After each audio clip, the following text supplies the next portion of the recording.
Hei ja tervetuloa uuden videon pariin. Istuin pöntöllä ja tunsin jonkun tökkivän takapuoltani.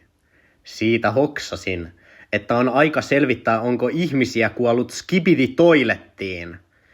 Varoitus. Tämä video ei ole herkille. Herkät katsojat, kuulkaa. Kannattaa pysäyttää video tähän paikkaan. Eiköhän ole aika mennä videon pariin. 5. tapaus. The Sinking Sink. Eräs hahmo nimeltään Greg oli juuri astumassa kylpyhuoneeseen ja aloitti tanssin Skibidi Toilet melodiaa kuunnellessaan.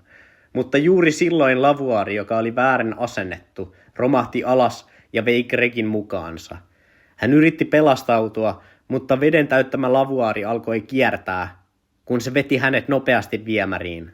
Kaiken huipuksi Skibidi-musiikki soitti taustalla, kun Greg huusi epätoivoisesti ennen kuin kadotettiin viemäriin. Eikä jäänyt jäljelle kuin yksinäinen WC-paperirulla, joka tanssi mukana. 4. tapaus. The Toilet Plunge. Tommy oli aina ollut mestari tanssimaan skibidi-rytmejä, mutta hän ei osannut varautua siihen, että hänen tanssiliikkeensä johtaisivat kuolemaan. Hän päätti hypätä WC-pönttöön tehdäkseen ilmavan tanssiliikkeen, mutta hänen jalkansa liukastuivat liikaa ja hän putosi suoraan pönttöön.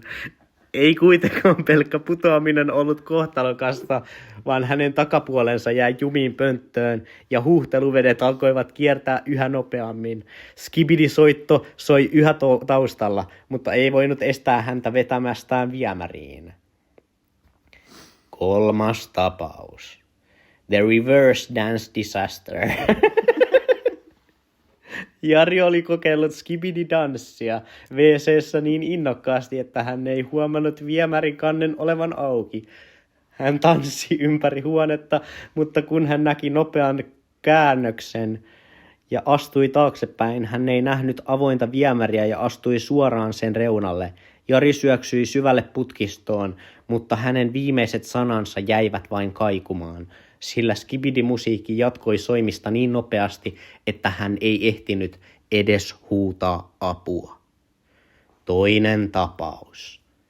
The Skibidi Toilet Monster Attack.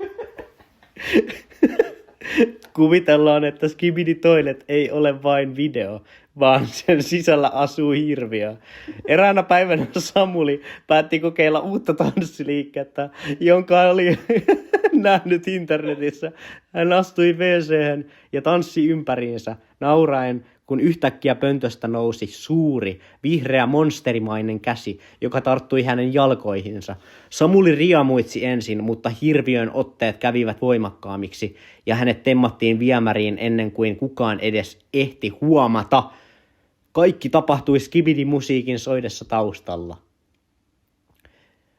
Ja nyt, katsojat, ensimmäinen tapaus. Numero 1.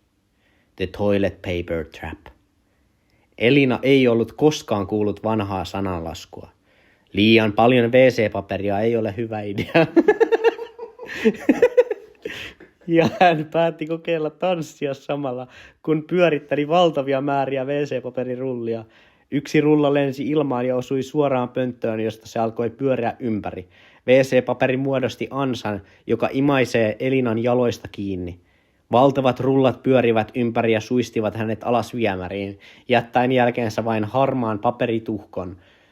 Taustalla soi vieläkin skibidi-musiikki, mutta tämä tanssi ei päättynyt onnellisesti. Kiitos paljon, kun katsoit videon. Toivottavasti saisimme rutkasti tykkäyksiä ja kommentteja tähän videoon. Hyvää vuoden jatkoa, vaikkei sitä ole paljoa enää jäljellä. He he.